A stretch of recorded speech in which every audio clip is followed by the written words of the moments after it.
Hidden deep in the Colombian Amazon, high on the sandstone walls of La Lindosa, ancient artists left behind a mystery. Thousands of red ochre paintings of animals, humans, and rituals stretch across kilometers of a cliff face. But among them, archaeologists discovered something extraordinary, what appeared to be Ice Age megafauna, creatures that vanished more than 10,000 years ago. This region, the Serranía de la Lindosa, sits between the Orinoco savanna and the Amazon rainforest, a natural crossroads for early human explorers. Similar sites across South America preserve fragments of Ice Age life, but nowhere is the imagery as abundant or as vivid as here. Unlike the famous cave art of Europe, painted in darkness, the artists of La Lendosa worked in open rock shelters under the tropical sun. They climbed natural ledges and perhaps built ladders to reach towering walls some 10 meters high. The ochre pigment they used still glows in the shades of red and orange, surviving thousands of years of tropical weather. These panels are alive with movement, hunters, animals, and scenes of ritual life. But in one section, something far larger looms over the human figures.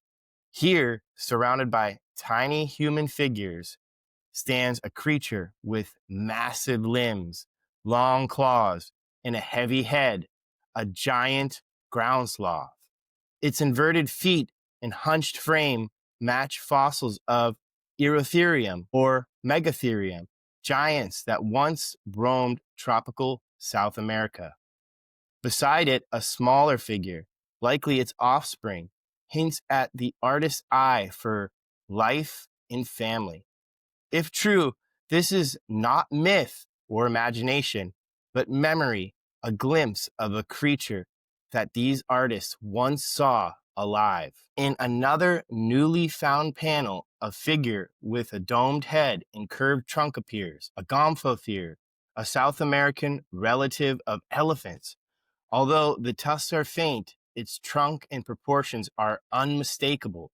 These elephant-like giants wandered the continent for millennia, and at nearby sites in Venezuela, evidence shows humans hunted them. The La Lendosa painting could be a rare visual record of that coexistence. Humans and proboscideans sharing the same forest at the end of the Ice Age. Across the wall, a thick-necked, large-headed horse emerges, not the slender horses of European breeds, but the extinct Hippidion. These Ice Age horses galloped across the Pampas and Andes until their extinction over 10,000 years ago. Their stocky build, upright manes, and powerful legs echo the fossil record, and now perhaps the memory of human eyes that once watched them run. Another painting shows a slender, necked animal with two-toed feet, likely a paleo llama, an ancient wild camelid, an ancestor of llamas and alpacas. Its long neck and posture distinguish it from deer, showing the artist's deep familiarity with animals of their world. And here, perhaps the most enigmatic of all, a long-necked creature with a small trunk and three-toed feet.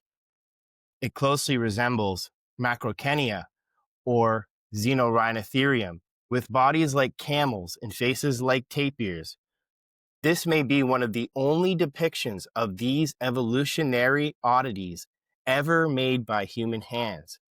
Taken together, these paintings capture a moment of encounter when early humans entered the tropical forests of South America and met creatures now lost to time. Ochre fragments found in the same rock shelters are dated to around 12,600 years ago, placing the artists at the edge of the Pleistocene.